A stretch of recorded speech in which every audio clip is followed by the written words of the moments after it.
This is Hard Knocks Talks. Chelsea, welcome to the podcast. Hi, thank you. And thanks for reaching out to share your story with us. There seems to be some alignments with Donna's story, so I wanted to also welcome Donna. Donna, welcome back to the studio. Thank you. Good morning. So, Chelsea, what made you want to reach out? Like, why do you want to share your story today? I got pregnant.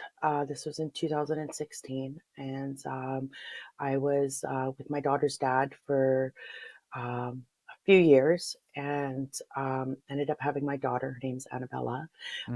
August of 2016, and shortly after that, her dad started showing signs of mental illness, and wasn't quite sure what was going on. We were in and out of the hospital. He was very suicidal, or he'd like have these huge bouts of rage just out of nowhere, and then he would kind of go into psychosis, and he ended up getting the diagnosis of schizophrenia. Child and Family Services ended up getting involved and removed him from our home because of the chaos, I guess, that was happening and with the children, right? And so shortly after that happened, he ended up committing suicide. That's kind of when my life fell apart. So I went from stay-at-home mom, taking her kids to hockey, being a part of, the hockey organization and doing all these things, to injecting meth. And then, that led to being homeless, bouncing around in and out of jail, hanging out with the wrong people because I had nowhere else to hang out, ending up in trap houses, just trying to have a roof over my head. So I'm interested to know how you can go from being like you said, like the stay-at-home hockey mom, right?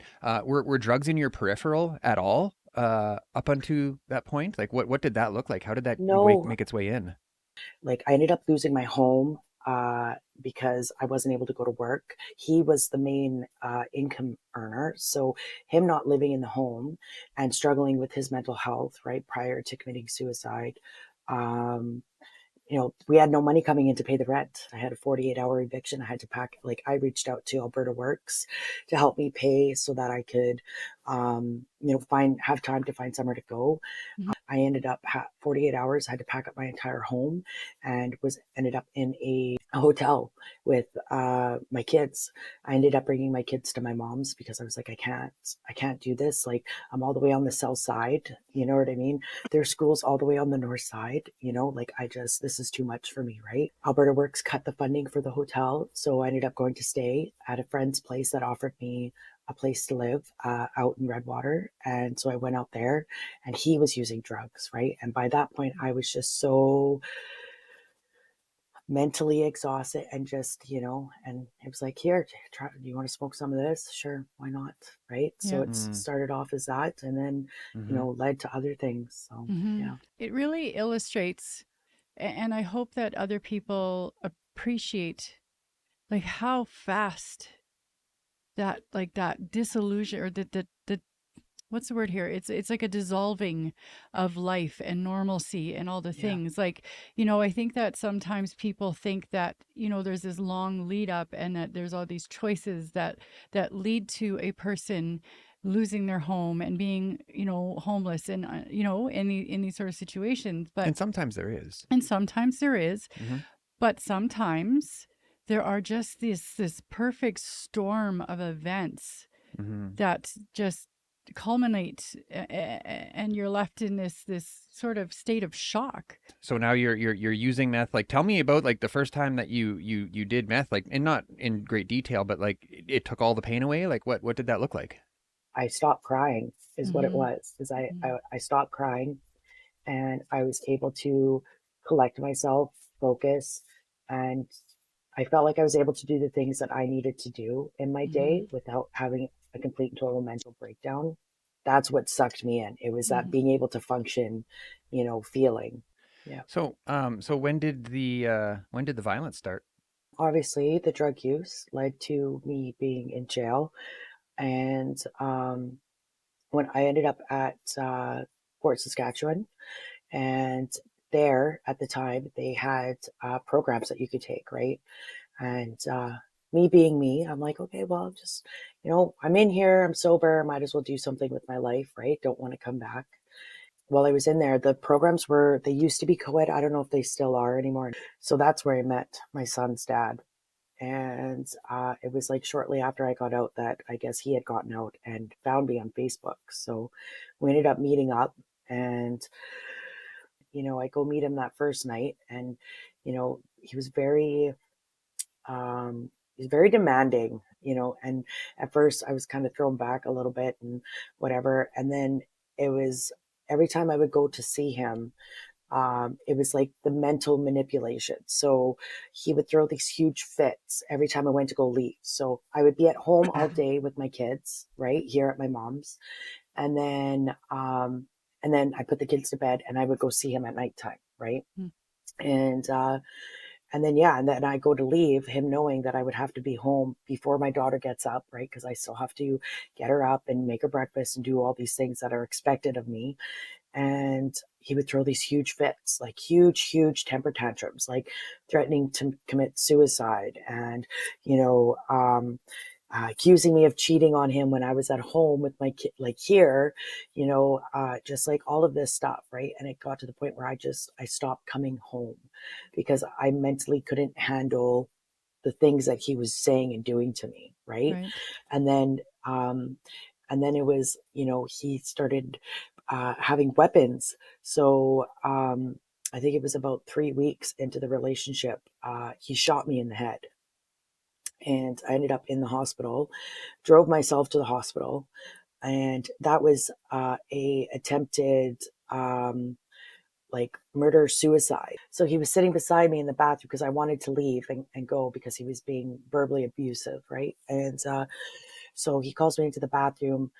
I go sit. I'm sitting on the edge of the tub in this Airbnb, and he sits down beside me and pulls out a gun and puts it to my head and puts his head up against the other side and says, well, if I can't have you, then nobody else is going to have you. And he pulls the trigger, right? And I woke up on the floor and my face was just pouring blood everywhere.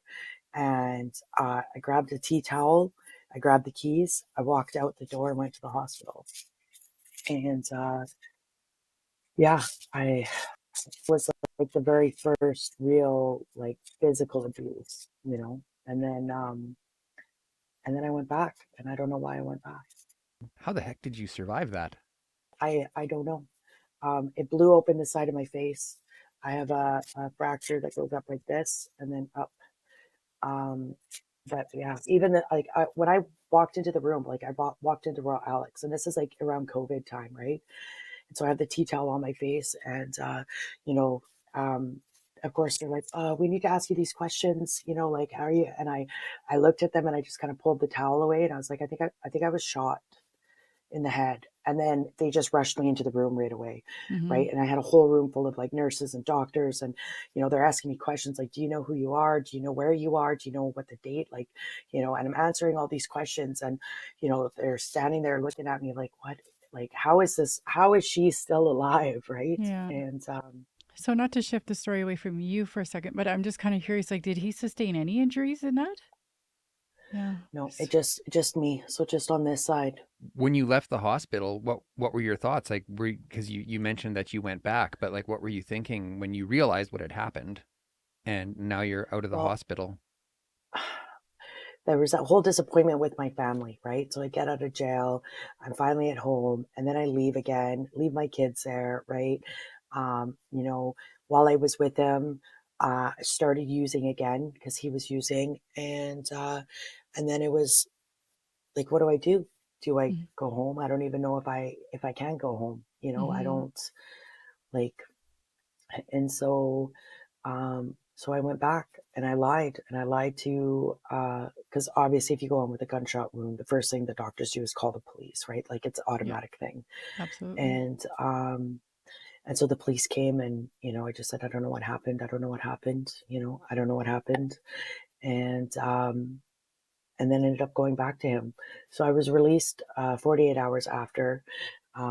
they sent me for CT scans to make sure that there was, no bullet or no bullet fragments or, and then they stitched me up. And as soon as they did that, I was out the door. Mhm. Mhm. Mhm.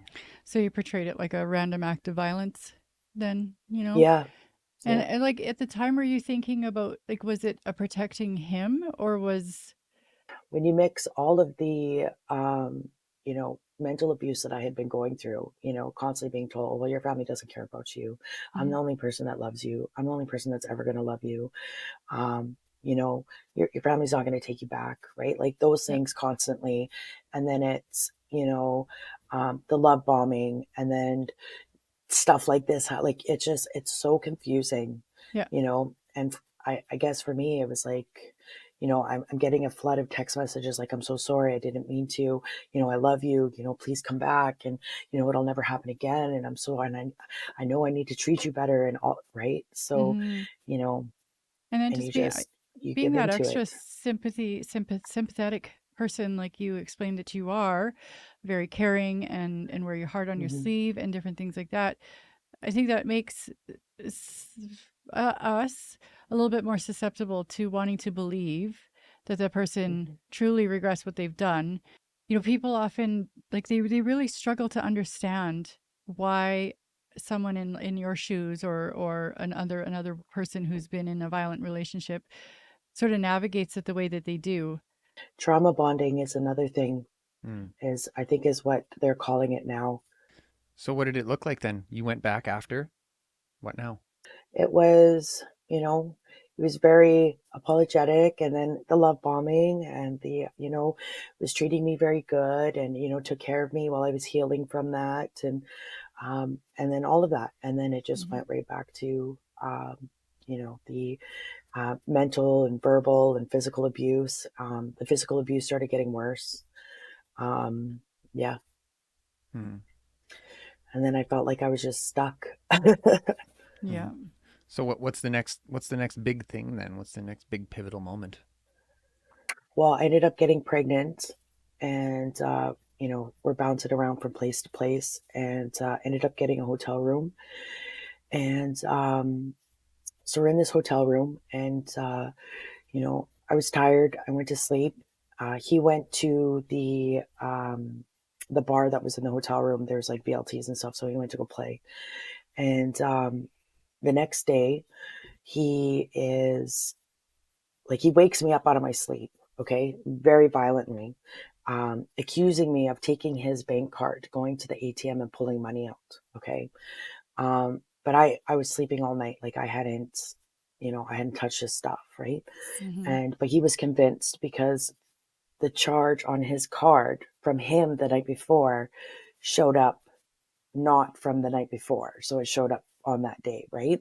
Yeah. And so, he was, no, you took my card, you took money out of my card. And I said, like, it turned into a huge argument, right? Mhm. And he came up and he hit me so hard across the face, it blew my eardrum, and I went flying off the bed. And of course, now at this point, I'm crying, right? And to shut me up, he's strangling me, covering my mouth, uh, covering my nose so that I can't breathe. I'm already hyperventilating. Mhm. He's sitting on me. And yeah, honestly, I thought he was going to kill me, right? Mhm. And then he started punching me in the stomach and in the ribs. And that was the second most violent altercation that I had with him, right? And like, it was so bad that the security guy, um, somebody had called the front desk, right? And so he Mhm. came knocking on the door, and he answers the door. He's like, no, everything's fine, right? And security's like, well, no, I need to see the woman that's in the room, right? And so I go to the door, and he's standing there beside me on the other side of the door. And I'm talking to the security, and I'm like, no, everything's fine, everything's fine, everything's fine, right? Like, you need to go away, otherwise I'm it's not going to be good for me, right? Yeah. And yeah, and then I ended up miscarrying after that because of the assault that night. Yeah. Mm. Absolutely. So were you guys unhoused at this time? Like bouncing around? Yep. So Yep. was there gang involvement? He's not gang affiliated, but his family was at the time.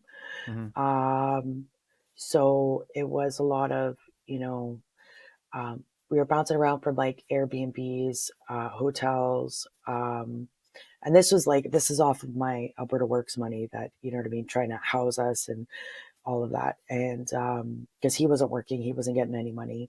You know, he would try to sell drugs here and there to try and make a couple bucks, but ended up using most of them. Ended up uh, borrowing a vehicle from somebody.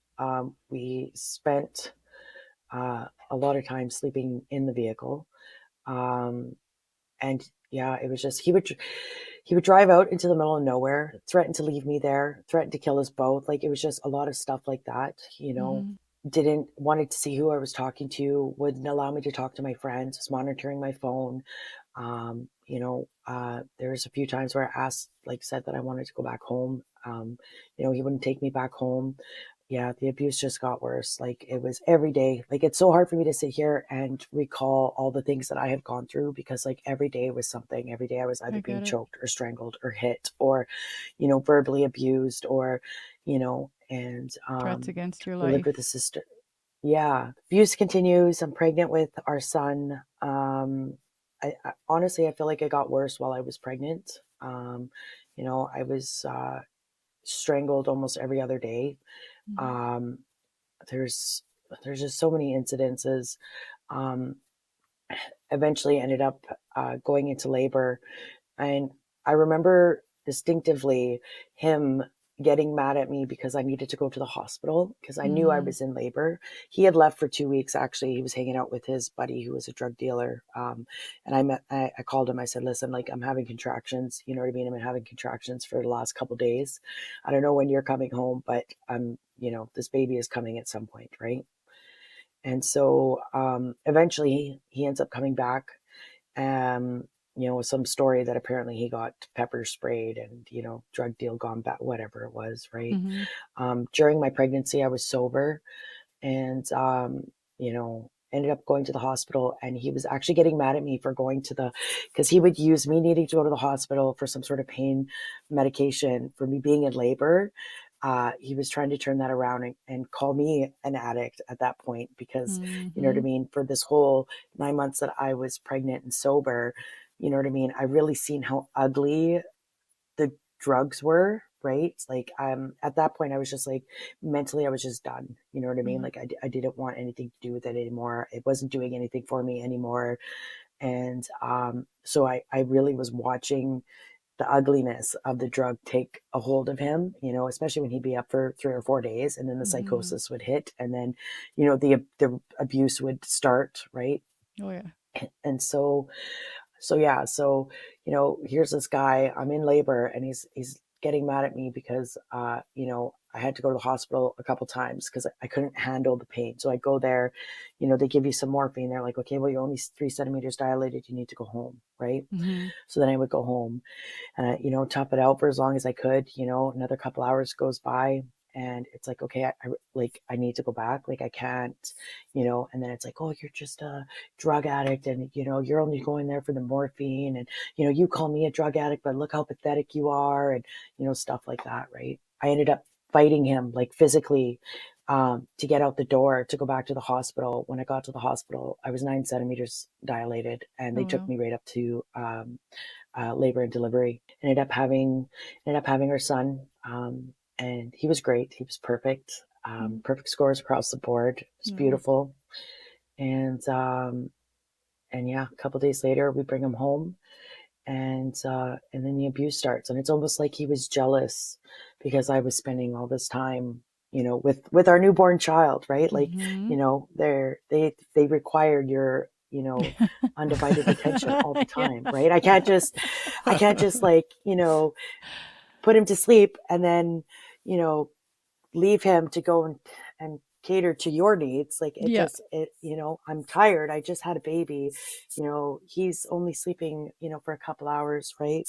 And, but yeah, so I'd be breastfeeding or, sitting in the room with him and he would come in and just rage out on me. And Mhm. so, I was being assaulted while I was breastfeeding or, laying in the bed with our son. And then he would use excuses like, oh, well, you're trying to hide behind our child. You're trying to hide behind. I'm like, why are you coming in here and assaulting me? anywhere near our child. Like that to me just doesn't, you know, it really was our son that really helped me break that trauma bond though. Mm. Um, you know, all of that unconditional love and affection and all of that that I was looking for from um, his dad, I was now getting from him, Yeah. right? So, you know, that letting go of this, I guess, fake idea of love that I had for his dad, Mm-hmm. you know, I made it so much easier for me to walk out the door, you know, when the time came. How did you escape? 2 weeks after I had our son, he ended up getting diagnosed with pyloric stenosis. And I noticed that there was something wrong. And because he was eating, and then everything that he would eat, he would projectile vomit, right? So, Oh, um, again, I had to fight his dad to get out of the house because, you know, him letting us leave was like that was a big no to him. You know, he that's didn't want us to terrifying. leave Oh yeah, it's a loss of then control. absolutely right. Mm-hmm. And so I physically had to fight him to get out of the home with our son. And I took him to the stollery. And it turned out that, you know, there was with pyloric stenosis, I don't know if you know what it is, but Mm-mm. it's a muscle in the stomach. So the way that it was explained to me is that the food could go in, Mm-hmm. right? But there's a muscle that lets it go to the rest of the body. That muscle had hardened. And so he needed surgery, right? To open Okay. that because the food was just sitting in his stomach and then it was coming back up, right? There was Right. nowhere for it to go. Oh. And so he ended up going for surgery and we were in the stollery for a while. And the entire time that I was there, you know, I was getting text messages like, you know, calling me names and, you know, I'm apparently leaving my son in the hospital to go sleep with other people. Meanwhile, he Mm-hmm. didn't show up once. He didn't come and see if his son was okay. He didn't, nothing. I was there by myself the entire time with our child, right? Not Yeah. even like I didn't even have a change of clothes. I didn't even go home to get clothes. You know what I mean? We were there for 2 weeks. You know, I was being donated clothes from the stollery, like, you Mm. know, hospital pants and, you know, all of this, right? And so he goes for surgery. He finally has his first bottle, and, you know, everything's good. It's like 48 hours later, we're allowed to go home. And so um, I go home. I honestly, like, I was relieved, but I was terrified Right. Yeah. because I knew that I was now going back home. Yeah. You know what I mean? To have to go deal with this guy who has been, uh, you know, verbally assaulting me through text messages and phone calls the entire time I've been at the hospital, accusing me of things that I haven't done. Right. So in Yeah. his mind, this is what he thinks, right? Yeah. And but like the relief that my son was okay, like it was heartbreaking. I have For pictures sure. of me sitting on the floor and like um, they had to have a specialized team come up. Like my son was hooked up to all these heart monitors because every 5 minutes his vital signs were crashing. Oh my God. So here's this tiny little baby, sorry, No, and it's. couple minutes, you know what I mean? The alarms are going off Mm-hmm. and I'm watching and his heart rate is shooting up and his oxygen levels are dropping, Mm. right? And so, you know, they had to bring in this team to come and sit there and they had all these laptops around their neck and they have all these extra cords attached to them. And, you know, they're really running tests to let me know what his chances of surviving the surgery are, is what it Right. was, right? Yeah. And, you know, it's like, you know, you get told, well, he's got a 60% chance of surviving the surgery and a 40% chance of not. Mm. He's got a 100% chance of not surviving at all if you don't do the surgery. God, those And are so for me, it scary was odds. right. It's a no, like, you're not really giving me an option here, you know.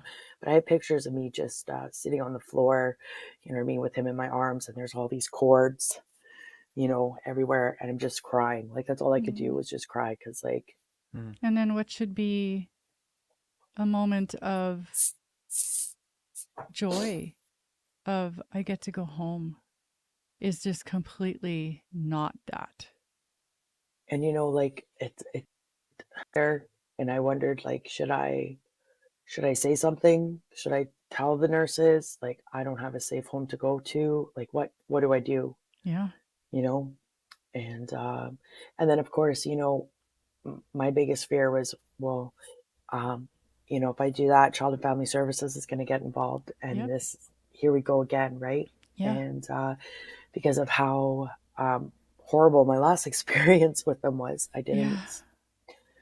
I didn't, I didn't want them involved. You know what I mean? I didn't want to lose my son. I Yeah. just like, I almost just lost him. I'm not, you know, Absolutely. That and is a horrible position to be put in. And then on top of that, and I'm going to go out on a limb here that you're, speculating if I do and the ministry is actually supportive this time, um, what's he going to do? And right, how long is it going to be before he finds me? And then what's that going to look like? Like these are the right, thoughts that go through our heads that people just don't understand. It's a hell of a position to be put in. yep. So okay, so now you go home. What does that look like? So I go home, walk through the door, and I go put Caden in his swing, and I buckle him in. He's sleeping, right? And the apartment is an absolute disaster, like an absolute disaster. Um, and I go into like me and him had separate rooms, right? So like I had a room, and it was mine and Caden's room, you know, and then he had his own room, and that's where he stayed all the time. He had a chair in there, all of his flail things, and that's where he would get high and sit all day, right? And so I opened the door, and it's just like, that's, you can tell that's all he's done the entire time that I was at the hospital, was sitting there and get high. And I I was so mad. And this is like, not proud of this moment, but um this is a one time where I actually initiated any sort of violence. I was so angry. Like Hmm. I just seen red and I blacked out, and we got into a huge physical altercation. Um, you know, I had left bruises up and down the one side of him, and he had put my head through the drywall, and like, you know, it was so bad. My neighbor came in and stopped the fight, but So then what happened? again, living life, Mm-hmm. dealing with his shit.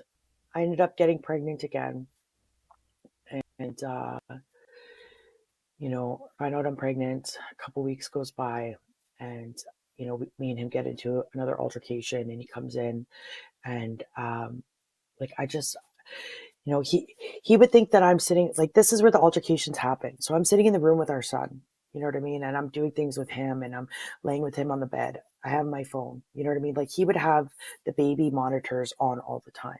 So if he would see me on my phone, or if he would see me on a laptop, or if, you know what I mean, if anybody would come over, like if his sister came over, you know, he would try to say that me and her were whispering about him, even though like I would make a point not to talk to her. I wouldn't talk to anybody that came into our home. I didn't want to have to deal with those kind of consequences. You know what I mean? Like, Hmm. he just, like, he was nuts, you know? Hmm. He would hear sitting in his room with the door shut and his music on, and he would think that I am whispering or on the phone with somebody, or, you know what I mean? Plotting to And kill so him. just, yeah. And Yeah. stupid things would start these arguments, things that I Yeah. wasn't even doing. You Hmm. know, he would kind of fly off the handle, or who are you being shady with? And, you know, you're this and you're that, and you're, you know, you're cheating on me. And I'm like, buddy, I'm sitting in this room. I'm cleaning the house. I'm cooking you meals. You know what I mean? I'm looking after our son by myself. I don't go anywhere. I'm not allowed to leave. So how is this even, you know?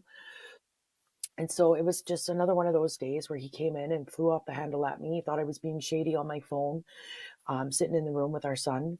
Um, and and yeah, and assaulted me to the point where I ended up miscarrying. But I didn't miscarry until about a week after that assault, and it was so bad. Like, it was so bad. I just started hemorrhaging in the apartment. I lost consciousness twice, and my neighbor called 911. I ended up taking an ambulance to the hospital. Um, 48 hours later, after doing whatever, you know, I had to go through there, Yeah. I come back home, and you know, he's sitting in the room. Our son is sitting in the swing by himself in the bedroom, And, so I grab our son and I take him to bed with me, right? And I just wanted to go to sleep. And, I go to sleep with him. I get up and I'm taking care of him and doing all these things. And I'm, hobbling around the apartment, you know what I mean, in pain. Mm-hmm. And um, I go to take our son to go give him a bath.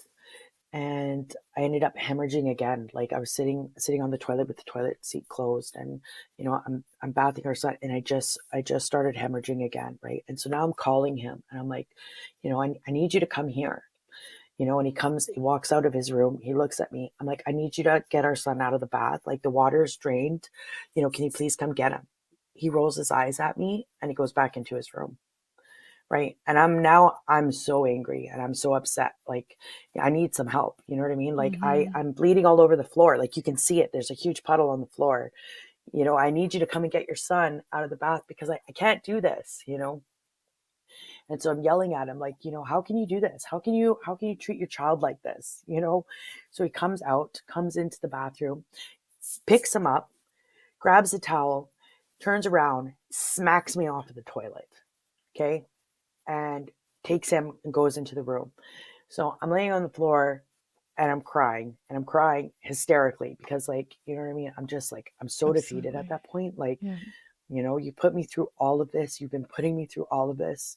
I just needed some help. Like, anytime you're injured, anytime anything has ever gone wrong in your life, I've helped you, even if I didn't want to, even if you were so mean to me, and then I still would get up the next day and make you something to eat, Mm-hmm. you know? And I was just so heartbroken at that moment. Like, Mm-hmm. how can you be this cruel to me? Mm-hmm. You know? And so that was it. I waited until he was sleeping. Because he had taken my phone away at this point. Um, my friend came over, brought me a laptop. I hid that laptop in between my mattress and my box spring, and waited till he was asleep. And I reached out to Edmonton Police through their online reporting portal, um, as like you can't report domestic violence on there, which is something I'm trying to change, Mm-hmm. but you can report other crimes. And so I sent it out. I ended up getting an email back and I was talking to a police investigator from the DART team, which was the domestic abuse high risk response team Okay. that they used to have here. I don't think they have it anymore. And a couple days later, they came and ended up arresting him on an unrelated warrant. And then guess what? Child and Family Services came in. Of course you did. And then I had 20 minutes to pack up whatever I could, and I had to leave. And so I did that, and they put me in a motel, a really shady motel, and right, and Because that increases your safety. right, like not even Yeah. that far from the home.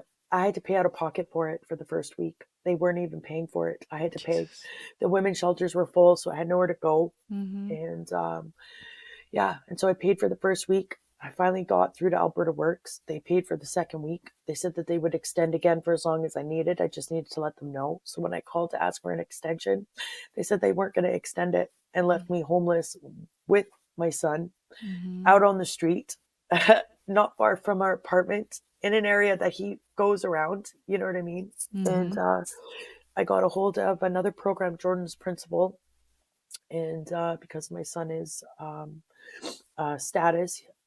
His dad is registered out in Saskatchewan, actually, at Soto First Nations. They put us in a hotel room. They helped us. They got Yeah. us food and they got us formula and they got him a playpen and did all this stuff, right? Yeah. And so here we are, and finally away, but still no support. Like Child and Family Services, weren't helping me with anything. It was all Jordan's principal, all of Mm-hmm. it. And Child and Family Services actually tried to show up at the hotel. It was like super early in the morning. So like I had a late night with Caden, and so I go answer the door, and the social worker and this other worker come in, right? And they're grilling me, asking me all these questions, and I'm half asleep. And then they leave and they go tell their supervisor, "Oh well, we think that she's using." Mm. Mm-hmm.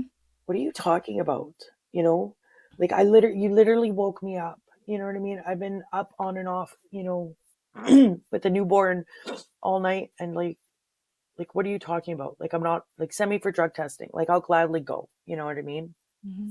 And so that was a huge fight. And I ended up having a meeting with, and I had the police officer from the DART team and the social worker from the DART team actually like standing up and advocating for me, because they had shown up a few times while I was in this hotel. Because while I was in this hotel, I ended up having to go back to my apartment to pack and move some things. The landlord had gotten a hold of me and said uh, that they were going to be throwing all this stuff out. They hadn't seen my son's dad, and that they wanted to know if I wanted to come and collect this stuff, right? Mm-hmm. And so I was like, okay. So I ended up going there with Caden, right, at one point, and I was packing up the apartment, and his dad walked through the door, Oh, shit. and like Caden was in his playpen in the living room, and I was in the bedroom, and I was, and he came through the door, and the first thing he did was grab me by the throat and slam me on the ground and tell me he was going to kill me. Like, he was like, "You're not leaving here if you think that you're going to leave here with my son and go back to the hotel, where I don't know where you are, and you're and I'm struggling and I'm walking the streets and I got nowhere to live." He's like, "You got another fucking thing coming." Pardon my Mm. language, No, it's fine. but yeah. So he strangled me. I almost lost consciousness, and then he heard Caden crying in the living room. So he got up, went to the living room, picked him up. Okay, walked back to the bedroom, and I was like on my hands and knees, crawling, like trying to get my breath. And he comes over to me and he starts kicking me in the head. Okay, and Caden starts crying because he has him in his arms while he's kicking me in the head, right? And I'm begging him to Mm-hmm. stop, and he's booting me in the head. And so Caden starts crying. He takes him back to the living room. I got up and I ran to the door, I unlocked the door, and like, this guy was on my heels. You know what I mean? I'm running out the apartment, and I'm on the phone to 911 in the middle of White Avenue calling for help, right? And I just felt so shitty because I had to leave my son behind. But like, if I didn't get out of there, like, I wasn't getting out of there alive. There was no way Yeah. that he was going to let me walk out the door with my son, right? Yeah. So because of that incident, I ended up having to go to the hospital. I had to get MRI and all of this of my throat from the strangulation. Ended up losing my voice. Like, he'd done some pretty significant damage. And I had the police officer and the social worker from the DART team randomly kind of just showing up to check on me and stuff, right? So that's how they knew that I wasn't on any substances. Like, they were showing up randomly, "Hey, how's it going?" Right? And so Yeah. they ended up coming with me to this social services meeting, and I'll never forget this. The police officer, we all go into the room, right? And she pulls out her badge, and she crosses her arms. She sits back, and she's just like very intimidating, right? And so the Towards child the and family social worker services, set from yeah, good. and so the child and family services worker and her supervisor come in, right? And at first, they wanted me to sign another agreement, right? And I didn't want to. Like, I was done. They weren't supporting me, providing any kind of services or any help, right? And you're bullying me now, trying to say that I'm on substances that I'm not on. And so with the police officer and the other social worker there, the other social worker's like, "Well, we don't have any issues with her. We don't think that she is on anything. Like, we've shown up, several times unannounced, and she's fully coherent. The hotel room is clean. Like, the baby, you know what I mean, is clean. He's looked after. He is, perfectly healthy, happy, right?" And they're like, "Okay, well, we're just going to close the file then." Perfect. Thank you. Oh my lord. So, right. But really, it took me bringing in an outside social worker and a police officer to Yeah. come and have my back. All right. So, um, last year in April, so I was staying in this hotel by Jordan's principal. Okay. And my son's dad found me. So I don't know whether it was a family member or somebody else, but somebody told him where I was and what room I was in. And so I had just ordered some food from downstairs. It was Christmas Eve. And so I just knock at the door and it's him. I thought it was room service, so I just opened the door, right? I wasn't expecting him. I had him blocked Mhm. on everything. I wasn't talking to him, right? And so he shows up, and here I am now, and I'm stuck in this abusive cycle again with him. Like I'm trapped, right? Yeah. And again, bouncing from hotel now because, um, you know, I'm not allowed to communicate. I get my phone taken away. The communication with Jordan's principal ends, and that's it, right? So I'm not being funded for a hotel anymore, right? And so we're bouncing around from place to place. And that's from December until April. Okay. So I had snuck out. This was Easter because I wanted to go see my other kids at my mom's, right? Because during the time that I wasn't talking to him and stuff, like I was trying to build that relationship back up with my mom and my other kids and all of this, right? Mhm. And they didn't even know that I had Caden. Like this was their first time meeting him because I had kept Caden a secret, because I had all that shame and guilt of like, well, I'm not looking after my other kids and they're with my mom, right? And here I am having another kid. But for me, it was like I didn't want to bring all of this abuse and this trauma to them. I didn't want to subject my kids that weren't being subjected to all of this, you know what I mean? And so for me, I was trying to make the right decision, right? And you're Yeah. choosing between a rock and a hard place, Absolutely. right? Mhm. And so April last year, because I fled left to come and see my kids. I snuck out while he was sleeping. I go back and he beat the crap out of me. He ruptured my spleen. I was 20 weeks pregnant. He terminated that pregnancy. I had to call 911, an ambulance for myself because he wouldn't. Um, and so the ambulance came, brought me to the hospital. I had emergency surgery on my spleen and ended up having another surgery for the terminated pregnancy. I was in the hospital for 10 days. And the police had come in and told me that there wasn't enough evidence to charge him on anything. And I was so devastated and heartbroken. um you know and my mom, like, I didn't have Caden with me. I had to leave him. I was incapacitated when the ambulance got there. And so my mom had gone to the police twice and asked for them to help find him, because I was getting all these text messages saying, well, you're never going to see your son again. And like, he's mine. And, I left the hotel and, you don't know where we are. And of course, I'm at that point, like, I'm freaking out. You know what I mean? Like, and all I can think about is him and like my son, and like I call my mom and I tell my mom about everything. Like I just unloaded on her. I told her about all the abuse that I had been going through. I was so honest with her about everything. And I was like, I need your help. Like, I'm sorry I haven't been there for my other kids. And I'm sorry that all of this has gone on for so long, but this is why. And I really need you. I really need your help right now. I need to find my son. I need to know that he's okay. Right. Mhm. And so my mom went to the police, and the police, as soon as they pulled up his name and my name, looked at my mom and said, well, if you care so much about your grandson, why don't you go find him yourself? I was like, well, because he just hospitalized my daughter. I'm 63 years old. I've had double hip replacement surgery. I'm not about to go into battle with a criminal, a violent offender at that, you know what I mean, who has just done all of this to my daughter. Yeah. And so my mom calls me, and she's in tears because she was just treated so poorly there. Like, and, she doesn't know what to do, and she wants to help, and she doesn't know how to help because nobody's helping her. Right. And Mhm. so we decide that we have no choice but to call Child and Family Services. They're the only ones that are actually going to get an apprehension order and go and get him if they Mm. think that he's in danger, especially, you know what I mean, with his dad using and all of this stuff that's happened. Absolutely. Right. So Yeah.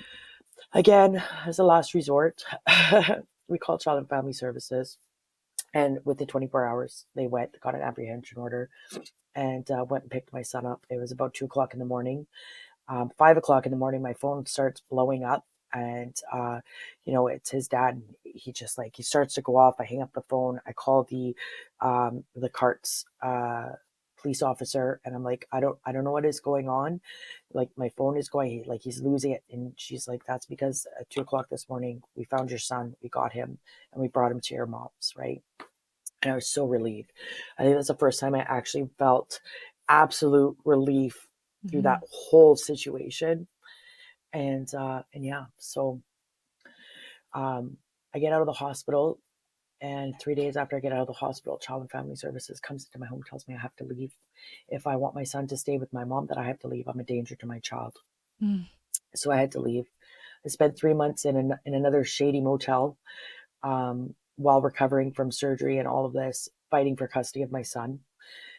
Ended up winning custody of him on a supervision order. Um, and and I did Did all you the were things. I you were you jumped through all the clean? hoops. Oh yeah, 100%.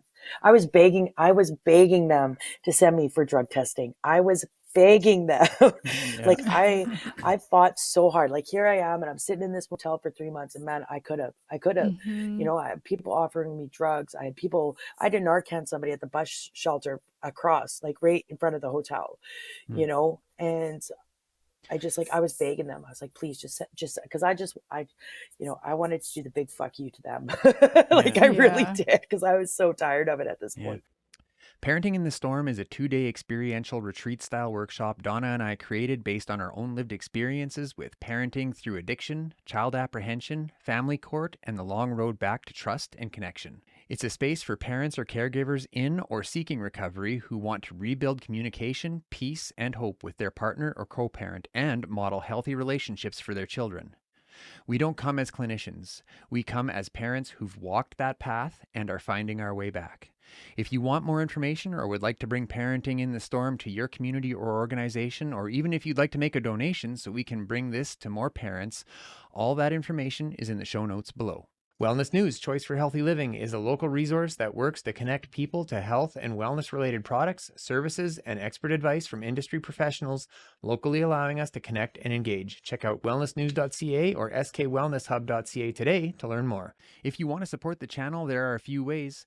By becoming a paid member right here on YouTube and get early access to new episodes, you can buy us a coffee or you can pick up some merch. Links to all that stuff is in the show notes below. And of course, always remember to give us a like, leave us a comment, and if you're new, a sub to the channel would mean the world to us because it all helps us keep getting louder.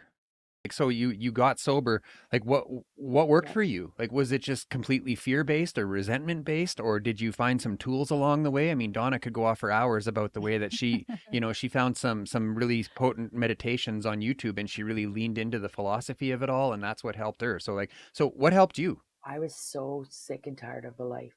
I Mm-hmm. was sick and tired of it. I didn't want it anymore. I didn't, there was no, I wish I could say that like I had all, the supports and special tools and, none of it. In my mind, I was done, and I was so done. Mm-hmm. He even, while I was in the hospital, showed up at the hospital, dropped a backpack off at security. Security brings me the backpack. Okay. And in this backpack, he put needles in there and he put dope in there. Okay. And I sat there in the bathroom in the hospital debating on if I was going to use like that, and I took it all and I put it in the sharps container and I walked out of the bathroom.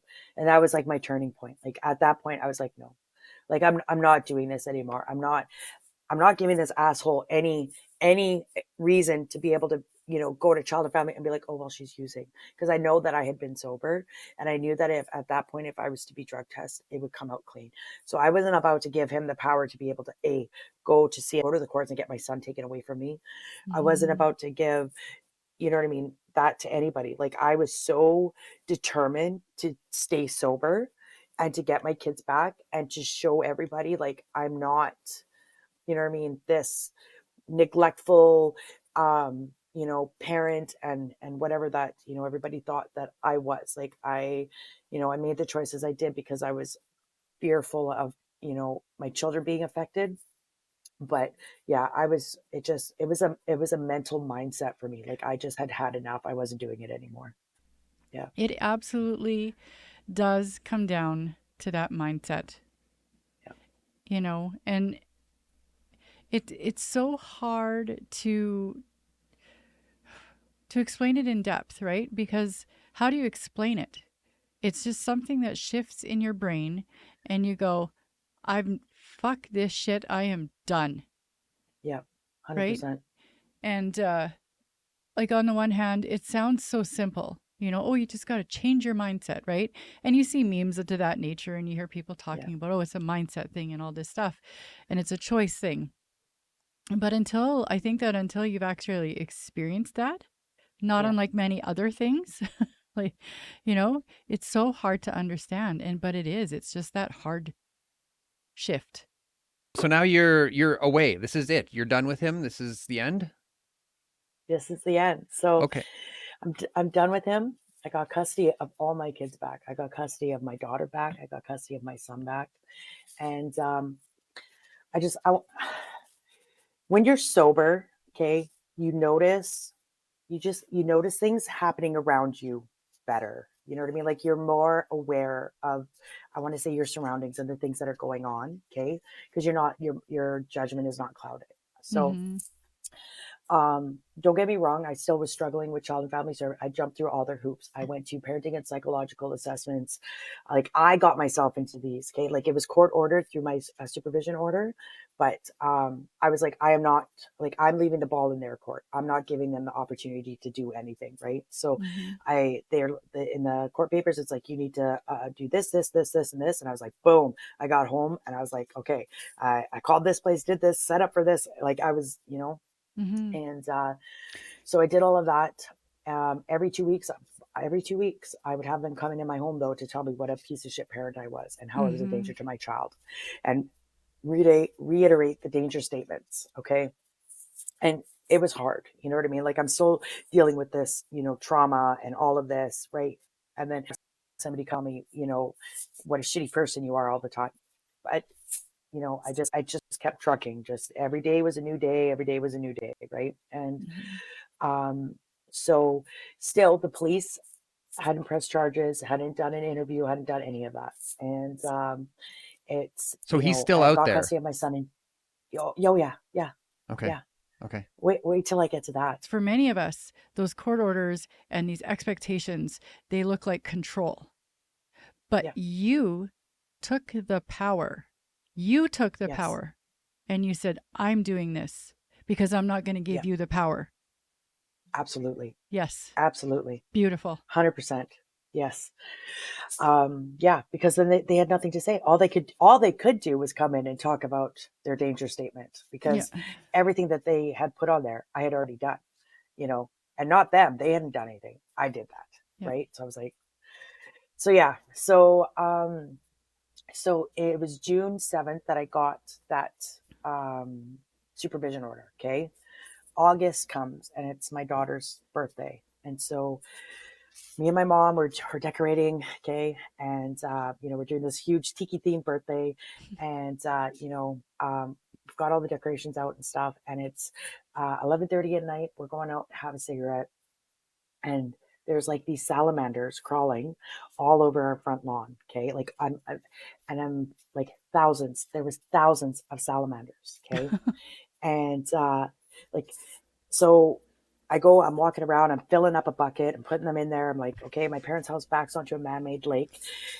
And so I go to bring them back and they're everywhere. They're all over the road, there's sidewalks, all of this. Okay. And so the next day, I'm fearful because I have an open CFS file that these kids are going to come for this birthday. They're going to get sick because these salamanders, I don't know if they have salmonella poisoning. I don't know what's going on with these things, right? And so, I called City Edmonton. They're like, that's not our problem. EPCOR, back and forth between the two. They're like, yeah, that's not our problem. We only deal with goldfish in the man-made lakes. I'm like, okay, whatever. So I ended up getting a call from this organization, Wildlife North. This does lead to my advocacy, I promise. Mm-hmm. And so Wildlife North, I tell them about all these salamanders, right? And they're like, oh yeah, that's so cool, but that's not our problem either, right? And so, they sent me up with a biologist. The biologist tells me, oh, no, it's fine. I put my hand in their ecosystems and, go eat sandwiches and I haven't died. And so the kids will be fine. And I'm That's like, reassuring. right. He's like, you can give them away as party gifts, and send them to go get aquariums. I'm like, yeah, probably not. But okay. So yeah. Best grab So, bag ever. right. But a couple days later, I get a phone call from Wildlife North, and she's like, "Oh, we had a CTV News reporter contact us about salamanders that she found in her window well. And so we told her your story about like the thousands of them around your neighborhood. And like, it's not even an overstatement, guys. Like I'm like thousands. Okay. And so I'm like, okay, well, that's cool. Right. And so I do this interview. This is my first interview, with any kind of media, and it's about these salamanders. Okay. Now, that's all fine and dandy. A couple months goes by. So now August, we're in December. Okay. And I'm struggling so hard. Like, they don't want to get me to my programs anymore. They're trying to cut me off of, like, paying for a cab. Like, the least you could Mm. do is get me to the programs that you require me to go to, right? Mhm. That I'm happy to go to. I'm not going to hop on a bus because my abuser hasn't been charged. He's not in jail. He's wandering around downtown. I'm not going to hop on a bus to go downtown to go to these programs. You know what I mean? I don't feel safe. So I'm struggling with them. They weren't providing, like, they took him off my Alberta works, like took Caden off, right? Once they had, custody of it. Like the minute that they had the apprehension order, they had him off of my Alberta work. So I wasn't getting any funding for him or anything. Right. And so, and my child tax, I wasn't getting child tax for him. So I wasn't able to afford diapers and stuff. So my mom's like, well, why don't you call that CTV news reporter that did the story about the salamanders and ask if they do human interest pieces, right? And at Mm. this point, like, I was still such an introvert, and I hate to, like, at that point, like, I wasn't the person to ever reach out for help. But I did, very reluctantly. And, she got back to me pretty quickly, and she's like, I don't do that, but I have a colleague here who's interested about your story. So she came out, her colleague, and they did an interview with me, about domestic violence and the lack of supports and there not being any room in the shelters and, all of the stuff that I had gone through. Right. And so that aired. And here I am, and I'm going to this program, and it's, Circle of Healing, and it's through Aboriginal Counseling Services downtown. And, it's like a prevention of family violence kind of program that I needed to take, right? And I love this program. This was the best program I ever did. Like, it changed my life. I would leave there feeling so good about myself. And so I go to this program. And I'm all excited, and I'm like, oh my God, CTV News, they came, they did this interview about domestic violence, right? And the one of the facilitators there, she's like, well, let's look up what the symbolism behind a salamander means, right? Because I had to tell him the Mm. story about the salamanders on how the CTV Oh, I'm getting for the domestic goosebumps. violence, right? So she looks up what the symbolism behind a salamander means, and it means resilience, to be able to step into the flame and come out unscathed. Oh my God. Right. Goosebump moment. Yeah. And so this is where, we were kind of chatting before we were doing this, where I feel like all of this stuff that I went through was for this reason, right? Mm-hmm. I was able to maintain my sanity through all of this, right? And still come out, better than I was when I went into this, right? Mm-hmm. So yeah. So it was also that CTV news reporter that pushed the Edmonton police to finally bring me in to do an interview, about all of the domestic abuse that I had endured. And I went in there with medical records and, all of this stuff, right? And they finally sent me to the, domestic violence unit downtown Edmonton to go and speak to, their investigators, right? And so I did all of that. And, yeah, and then a couple days after that, domestic violence CTV News interview aired, I had, the director of the Wynn House, Leslie Allen, reach out to me, and we had a wonderful conversation. And, I told her about all the stuff that I had gone through, and, the struggles I had reaching out to the women's shelters. And, she pretty much asked me, like, what do I want to see happen? Like, what do I want to do? And I told her, I said, I just want to tell my story. I don't want other women to have to go through what I went through. It was Mm-hmm. such a fight. Like, it was such a fight to get out of being in that relationship. And then it was such a fight, you know what I mean, to prove my worth as a human being and as a mother and, as a victim. And, and I'm still fighting. Like, I'm still fighting to be heard and seen and believed. Mm-hmm. It wasn't until November, I think it's November 3rd, that I finally got told that, they're bringing charges to the Crown. So Mhm. that just happened. But in the meantime, I have been standing up. I've been reaching my MLAs, talking to my MLAs, talking to my MPs. I actually I've been doing a project with Grant MacEwan University about policing in the community, and I'm pushing for trauma-informed police training, Mm-hmm. so that when the police show up to domestic violence calls, women are seen, heard, and believed. They're Mm-hmm. not passed off and told that, well, there's not enough evidence to charge your abuser. And in the case of this woman who is part of our organization, her name is Jody Dunn, her daughter, she had reached out to police in her domestic violence situation, and police showed up and actually charged the woman who was being abused, so her Mm-hmm. daughter, with assault for defending herself against her perpetrator, which allowed her perpetrator to come back and ultimately murder her. You know what I mean? So there's some huge gaps in the Mm-hmm. system on how, you know, respond to domestic violence calls. Absolutely. There's huge gaps in, the supports that are out there for women who are fleeing domestic violence. On several occasions, when the women's shelters are full, each time I've called, like, that's, where do you go? What do you do?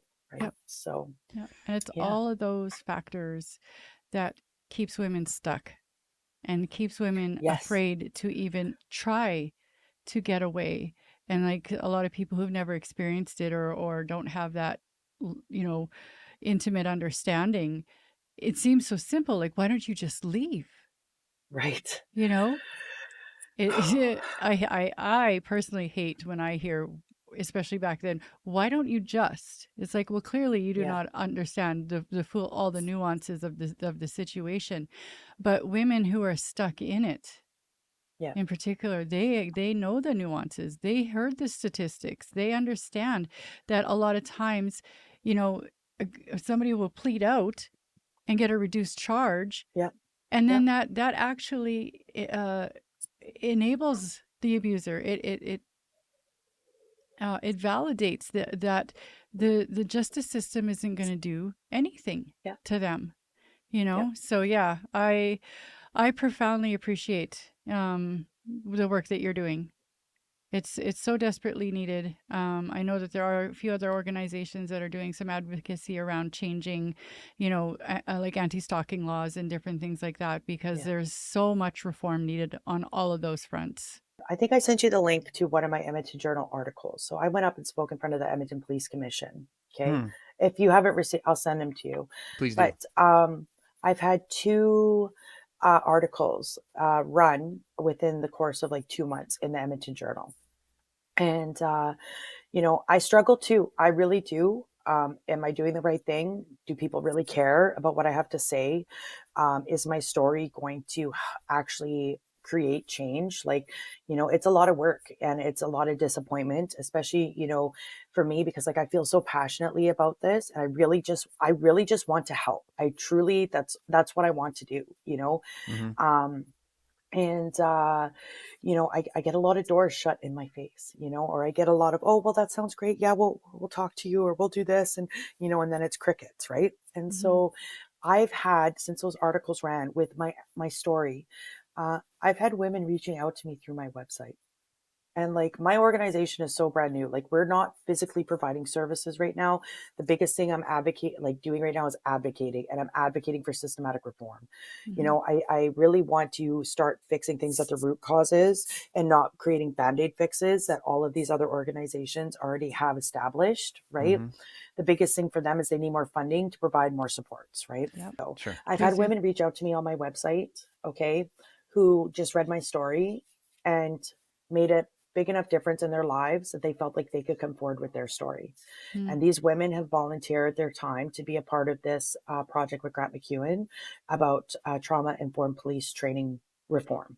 So I just want you to know that, you know what I mean? It may not seem that, you know what I mean, your story is important, or it may not seem, you know what I mean, like it's hard to kind of get it out, but it's, even to just one person, it's 100% like that. Throwing that stone creates that ripple effect, and those ripple effects create tidal waves. It's the Mm. only way that I can explain it. You know what I mean? Mhm. And I'm I getting like such that. positive feedback just from, random, I don't even know, you know? So I just want you to know that, that it totally makes a difference. What's the name of your organization? I don't know that you've mentioned it yet. No, it's Warriors Way Forward Association. Okay. Yeah. So, because Love it. you know what, for me, it's like we're all warriors. Mhm. You have to, if you have to go through battle, especially battle with somebody who is physically, emotionally, assaulting you, you know what I mean? You come out of that, you're a warrior, no ifs, Absolutely. ands, or buts about it. So, Mm-hmm. but yeah, some of the programs that we want to provide, because I want to work on prevention. You know what I mean?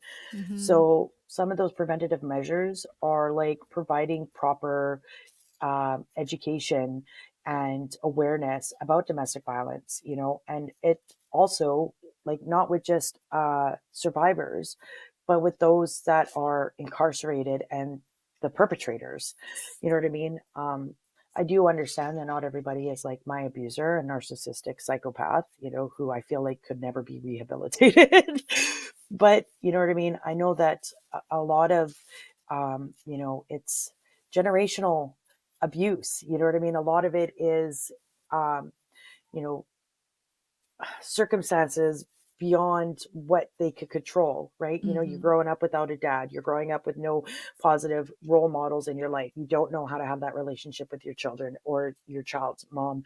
So what I'm hearing you say, like it almost sounds like you have found the capacity to feel empathy for the perpetrators and you want to help them. Um, you know what? I feel empathy for anybody. That's kind of, I guess, what makes me human, right? Yeah. Mhm. And that's what, makes me different from my abuser. And, you know, the only way that any of this is going to get any better is, you know, by like I said, fixing everything at the root causes, right? Being able to provide proper supports to everybody, not just the victims, not just the children, although, those are super important, right? But, Mm-hmm. prevent these things from happening. We need to look at where they're coming from, Mhm. right? And provide those kind of supports there as well, right? Otherwise, they're going to get out, they're going to do it again, and they're going to go back in, and they're going to get out, and you know what I mean? So Yeah. there's no fixing it. The only way that it's going to end is if they're no longer here anymore, right? So Mm. that's how I see it. Anyways, I just Yeah. Yeah. Yeah. yeah, There's so much reform needed. And I feel like, you know, oftentimes, um, drugs, substances, in particular, meth, is often in the mix.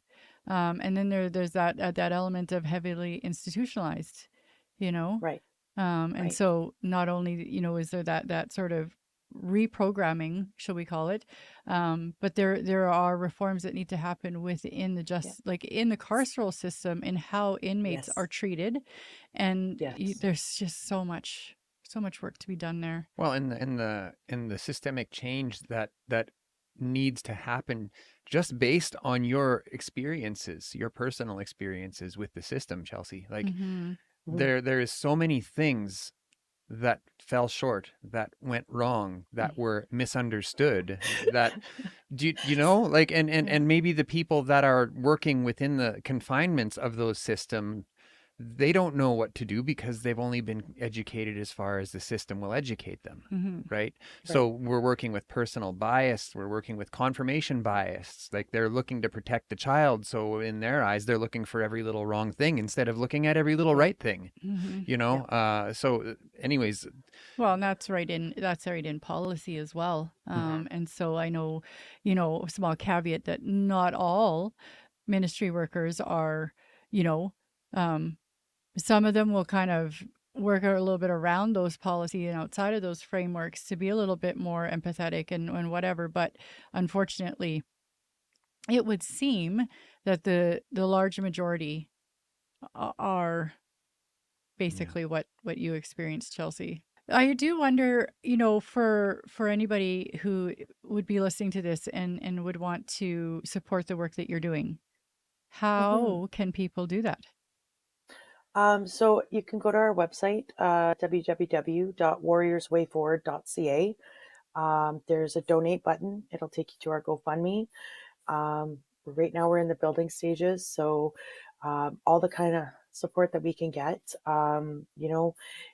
Also, if you are interested in maybe donating your time, or if you want to share your story, or if you want to be a part of what it is that we're doing, you can also reach out to me through the website, or you can email me at chelsea@warriorswayforward.ca. I reply to everybody. So, yeah. I will make sure that I put a link in the show notes to reach out to Chelsea. I'm also going to put a link to Donna's Facebook in the show notes if you'd like Awesome. to reach out to Donna and say hello and maybe share some experiences. And I think that's it. Chelsea, thank you so much for joining us today. Donna, I know it's difficult for you to join me in the studio oftentimes with all of the beautiful work that you're doing outside the studio. So, Mhm. Donna, thank you for joining me today. And I suppose that's it. Take good care. Awesome. Thank you guys so much for having me on the show. Honestly, from the bottom of my heart, I truly appreciate it. Hold up. If this hit home or made you think, help us get these stories out there. Smash that like button, drop a comment, and before you go, check out another episode. The more you engage, the more the algorithm shares these voices with the people who need to hear them. Big shout out to SEIU West, our official equipment sponsor, improving the lives of working people and their families and leading the way to a more just and humane society. Find their link in the show notes. Say, this is Hard Knocks Talks.